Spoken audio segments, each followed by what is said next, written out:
Christmas. ఇప్పుడు యేసయ్య ఎవరి కోసం పుట్టాడు? అది అందరూ అదే చెప్తారు, మన కోసం అని. మన కోసం కాదు, మనందరి కోసం కూడా కాదు. కరెక్ట్గా చెప్తే గిఫ్ట్ ఇస్తాను మీకు. చెప్పండి, కరెక్ట్గా చెప్తే మంచి గిఫ్ట్ ఇస్తాను మీకు. చెప్పాలి. యేసయ్య అంత స్టోరీ చెప్పాను కదా, ఇప్పుడు స్టోరీ చెప్పాను కదా, ఇది కరెక్ట్గా చెప్తే మీకు మంచి గిఫ్ట్ ఇస్తాను. చెప్పండి,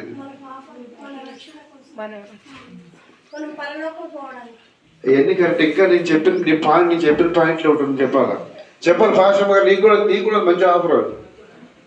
యేసు ఎందుకు వచ్చాడు? నేను చెప్తాను చూడండి.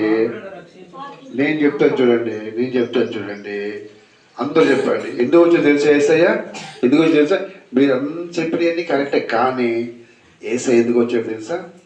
చెప్పనా? మీరందరూ నా గిఫ్ట్ ఇవ్వాలి ఇప్పుడు. హల్లెలూయా. యేసయ్య ఎందుకు వచ్చాడంటే చెప్పండి, నా కోసము. అది నా కోసం వచ్చాడు. చెప్పండి, దేనికోసము? నా కోసమే అనుకోవాలి ఎప్పుడైనా సరే. ఎందుకు? ఆయన శిలువ మీద నా కోసమే ప్రాణం పెట్టాడు. అర్థమవుతుందా? ఎందుకోసం వచ్చాడు యేసయ్య? అది ఇది ఇప్పుడు కరెక్ట్. యేసయ్య ఎందుకు వచ్చాడు? ఇప్పుడు పుట్టిన ఎవరు చేసుకోవాలి? నేను చేసుకుంటా. చెప్పండి, నేను చేసుకుంటా. హల్లెలూయా. ఇప్పుడు నీ కోసం ఎక్కడ పుట్టాడు యేసయ్య? నీ ఇంట్లో పుట్టాడు. క్రిస్మస్ ఎక్కడ చేసుకోవాలి? ఇప్పుడు నువ్వు నీ ఇంట్లో చేసుకోవాలి. నీ ఇంట్లో నువ్వు నీ పిల్లలందరూ కలిపి ఏం చేసుకోవాలి? ఇంట్లో మీరందరూ క్రిస్మస్ చేసుకుని మంచిగా యేసయ్య పుట్టాడు కాబట్టి వీళ్ళంతా ఎలా ఉండాలంటే సందడిగా ఉండాలి. చెప్పండి, ఎలా ఉండాలి?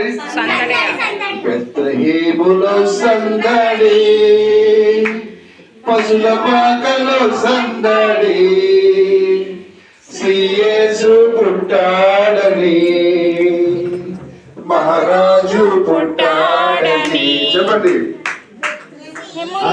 కాదు, మా ఇంట్లో సందడి. చెప్పండి, మా ఇంట్లో సందడి, మా గల్లీలో సందడి. చెప్పండి, మా ఇంట్లో సందడి, మా గల్లీలో సందడి, మా బంధువులలో సందడి, మా స్నేహితులలో సందడి.